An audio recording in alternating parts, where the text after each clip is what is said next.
Hello बच्चों, कैसे हो। Welcome to all of you toppers physics.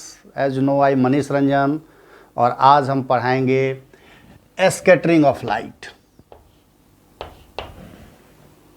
Okay, और इसमें जानेंगे कि why the sky appears blue, आसमान ब्लू क्यों दिखता है। At the sunrise and sunset the sun appears red, why.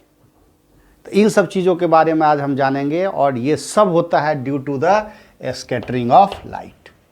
Everything's जो कॉज दिए।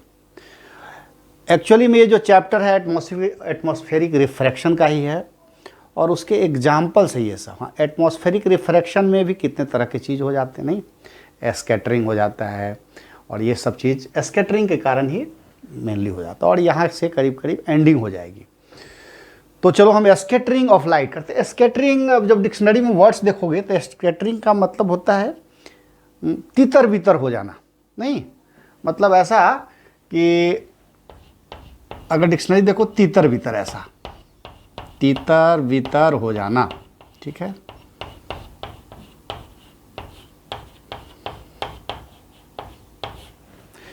स्कैटर्ड कर जाना क्या होता है, जब किसी डस्ट पार्टिकल्स, कोई रूम है और उसमें पूरा डस्ट भरा हुआ है, सपोज दैट, कभी कभी ऐसा होता है स्टूडेंट लाइफ में देखोगे या तुम्हारे घर में भी कभी, और विंडो से एक लाइट रेज आती है तो देखोगे उसमें छोटे छोटे डस्ट पार्टिकल्स एकदम वाइब्रेट करते रहते हैं। गौर से देखोगे तो मॉर्निंग के टाइम में या कभी भी देखोगे तो होता क्या है कि जैसे ही लाइट उस पर अपीयर्स होती है, लाइट उससे टकराती है तो लाइट अलग अलग रास्ते में चली जाती है। मतलब when you word scattering means to throw light in various direction. मतलब इसका जो मीनिंग्स होता है, पूछेगा कि what it means. The means scattering of light means to throw light in various direction, correct.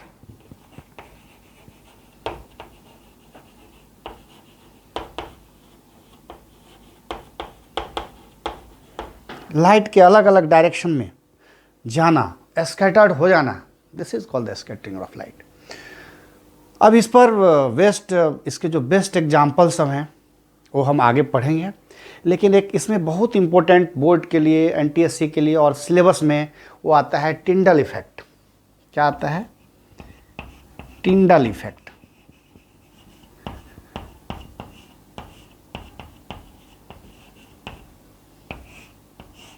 ये जो चैप्टर है अभी जो हम लोग 2-3 वीडियो लास्ट से पढ़ रहे हैं, ये सब जनरल नॉलेज के लिए बहुत ही बेस्ट चैप्टर्स हैं। इसमें जनरल नॉलेज काफ़ी छिपे रहते हैं, हिडन रहते हैं।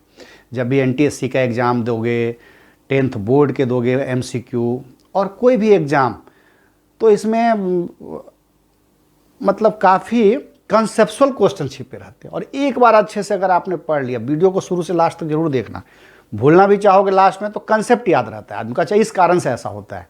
और एमसीक्यू में वही क्वेश्चंस सिंपली एक डायरेक्ट 4 ऑप्शंस दिए रहते हैं तो उसमें अपने को छांटना, मतलब सॉर्ट आउट करना ईजिली हो जाता है।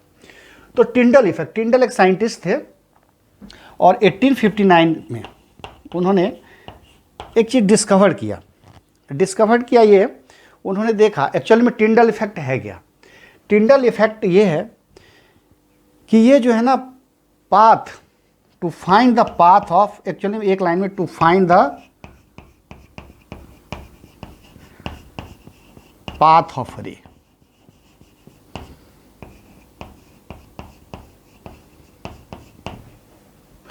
जैसे जो सनलाइट, मैंने जो एग्जांपल दिया कि जब हमारे रूम में जो डस्ट पार्टिकल्स है, जैसे ही सन रेज टकराती है तो क्या होता है कि वो लाइट अपने आप में तितर बितर हो जाती है, इधर उधर स्कैटर्ड हो जाते हैं। तो हमें दिखता है कि अच्छा बीम ऑफ लाइट इधर से आ रही है, मतलब रे कह दो, बीम ऑफ लाइट इधर से आ रही है। तो ये जो है ना डायरेक्शन का इसी ने, टिंडल इफेक्ट ने ही इसी तरीके का ये डिस्कवरी किया। तो उसमें और आगे पढ़ेंगे टिंडल इफेक्ट में। तो टू फाइंड, इसका पूछेगा एक लाइन में कि what is Tyndall effect. The Tyndall effect is to find the path of ray. जैसे डस्टी रूम है, suppose that in dusty room, ठीक है ना, ऐसे समझो। सनलाइट जैसे एंटर करती है, सनलाइट एंटर्स कहाँ इंटर करती है? डस्टी रूम में। किससे इंटर करती है? बुक में से, through window, through window. Conceptually बता रहा हूँ, ठीक है ना। जैसे ही थ्रू विंडो ये होती है, अपीयर्स होती है, तो क्या होता है? लाइट स्कैटर्ड हो जाता है ऑल डायरेक्शन में। और हमें क्या होता है? जो रेज का, बीम का, लाइट का जो है ना विजिबल पाथ पता चल जाता है कि लाइट आ कहाँ से रही थी। मतलब लाइट इस तरीके से बीम आ रही है, विजिबल लाइट का पाथ पता चल जाता है, ठीक है। तो इस तरीके से, हाँ। तो टिंडल जो साइंटिस्ट थे, उन्होंने डिस्कवर्ड किया। पहला चीज़ नंबर 1 नोट करो, बहुत शॉर्ट में है और बहुत ही अच्छे से बता दूंगा, ज़्यादा पढ़ने की ज़रूरत नहीं, जो पूरा समरी है वो चीज़। पहला उन्होंने डिस्कवर ये किया कि जो शॉर्टर, मान ली शॉर्टर जैसे पार्टिकल्स हैं, नहीं, एक दो तरह के चीज़। एक तो जैसे डस्टी पार्टिकल्स है, डस्टी पार्टिकल हो गए, वाटर के ड्रॉपलेट हो गए। आसमान में क्या होता है कि वाटर के ड्रॉपलेट्स होते हैं, डस्टी पार्टिकल होते हैं, ऐसे जो कि थोड़ा लॉन्गर साइज के होते हैं, जिनका कि लॉन्गर क्या होता है? वेवलेंथ्स होता है। मैं बता चुका हूँ वेवलेंथ्स के बारे में, जब मेरा पिछला वीडियो देखोगे तो वेवलेंथ्स मतलब मैं काफ़ी डिस्पर्सन में चैप्टर में बहुत अच्छे से बताया हूँ। तो यहाँ पर अब मुझे ये नहीं बताना पड़ेगा कि वेवलेंथ के कारण क्या चीज़ होते हैं, लेकिन फिर भी जान लो, जिसका भी जब हम इसमें करते हैं विवजोर, ऐसे 7 कलर्स सनलाइट से, रेड का सबसे क्या होता है? लॉन्गर वेवलेंथ्स होता है ना, और इसका शॉर्टर होता है। शॉर्टर वेवलेंथ को लैम्डा से डिनोट करते थे। ऐसे जैसे जाते जाओगे ये डिक्रीज करता जाएगा, वेवलेंथ डिक्रीज करता है। तो जो लॉन्गर वेवलेंथ्स होते हैं, मतलब इस पार्टिकल्स के लॉन्गर वेवलेंथ्स होते हैं, तो क्या होती है कि यहाँ पर स्कैटरिंग तो होता है, लेकिन स्कैटरिंग कैसा होता है? लेस स्कैटरिंग होता है, बहुत कम होता है ड्यू टू लॉन्गर वेवलेंथ के कारण। तो फिर भी जो रेज ऑफ लाइट आती है वो हमें कैसा अपीयर्स होता है? वाइट।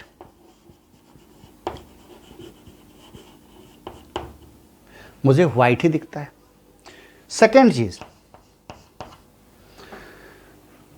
अब जो कुछ एटमॉस्फेयर में जब जाओगे पूरे आसमान में, तो क्या होता है? आसमान में तो बहुत तरह के, जैसे जैसे ऊपर जाते जाओगे नहीं, तो एकदम और काफ़ी एक्सट्रीमली माइन्यूट पार्टिकल्स भी हैं। एक्सट्रीमली ऐसे ही लिखो, सेम चीज़ लिखना है, एक्सट्रीमली माइन्यूट पार्टिकल्स, जिसके बहुत शॉर्टर वेवलेंथ्स होते हैं।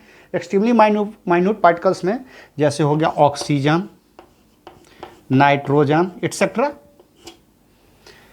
इस तरह के जो पार्टिकल्स होते हैं उनके काफ़ी शॉर्टर वेवलेंथ्स होते हैं। क्या होते हैं? Shorter wavelength. इसको ब्रैकेट में यहीं पर लिख देता हूं, हैविंग शॉर्टर वेवलेंथ। अब जब शॉर्टर वेवलेंथ होते हैं तो क्या होता है? ये यहां पर भी स्कैटरिंग होता है, लेकिन ज़्यादा स्कैटरिंग होता है।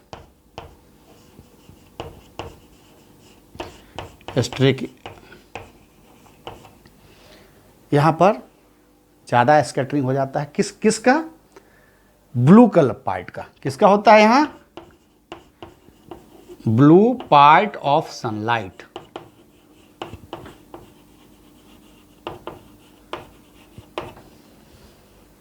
और यहां पर किसका होता है?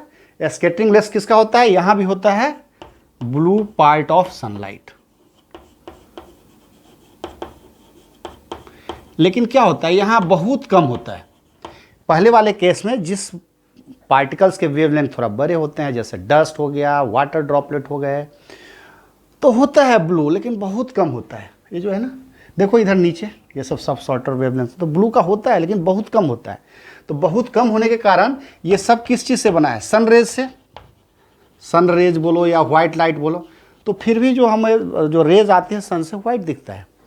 लेकिन यहाँ पर बहुत ज़्यादा स्कैटर हो जाता है ब्लू पार्ट का, तो इसमें से क्या हुआ, ये ब्लू सब गायब हो गया, सॉरी ये ब्लू गायब हो गया। और जब ये ब्लू गायब हो गया तो आसमान में पूरा वो तितर बितर हो गया, छितरा गया, ऐसे ऐसे देख, तो मुझे sky appears blue, correct, isn't it clear. और फिर हम इस चीज़ को एक अलग से वीडियो ही बना लेंगे कि why the sky appears blue.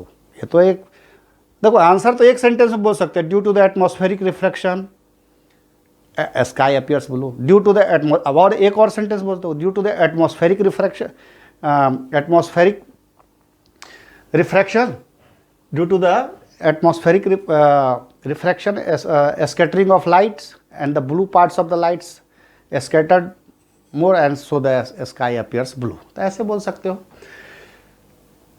तो चलो, तो उस पर हम एक अलग वीडियो बनाएंगे। वैसे ही सनसेट और सनराइज में the sun appears red, why, वहाँ पर भी due to the scattering of light, ऐसे बोल सकते हो। तो अब हम इसको मतलब ऐसे कर सकते हैं, डस्ट पार्टिकल। तो ये दो चीज़ नोट करने वाली चीज़ें हैं, ठीक है, कि एक तरफ जब लॉन्गर वेवलेंथ्स हो तो लाइट वाइट दिखता है। अगर ऐसे एक्सट्रीमली पार्टिकल्स जैसे ऑक्सीजन, नाइट्रोजन, जिसका कि काफ़ी शॉर्टर वेवलेंथ्स है, तो यहाँ पर क्या होता है, ब्लू पार्ट, सनलाइट का जो ब्लू पार्ट है वो स्कैटर्ड कर जाता है, ब्लू पार्ट मतलब तितर बितर हो जाता है आसमान में, और आसमान हमें ब्लू दिखता है। एक चीज़ और इसमें,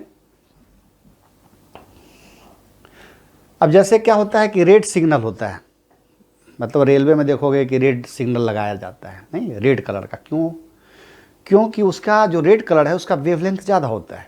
और रेड कलर का वेवलेंथ, देखो ये रेड कलर है, ये रेड कलर का वेवलेंथ थोड़ा ज़्यादा होता है।